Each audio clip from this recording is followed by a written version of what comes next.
U ovom videu pokazat ćemo vam kako da resetujete, odnosno oporavite šifru kako biste uspeli da pristupite svom korisničkom nalogu na sajtu Bukaweb. Ono što je potrebno jeste da posjetite početnu stranu sajta, kliknete na opciju prijava, a zatim resetuj šifru koju ste zaboravili.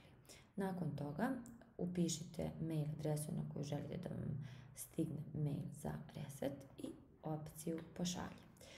Nakon toga potrebno je da odete u svoj mail nalog i otvorite poruku za reset. Ukoliko poruku ne pronalazite u inboxu, potrebno je da proverite spam sanduče, odnosno nepoželjnu poštu. Zatim otvorite poruku za reset i kliknite na dugme resetuj lozinku. Ono što je važno napomenuti jeste da link za reset traje 60 minuta, te je dobro da u okviru tog perioda kliknete na dugme i izvršite povrat lozinke. Kada kliknete na dugme resetuj lozinku, bit ćete prebačeni na prostor za upisivanje nove šifre.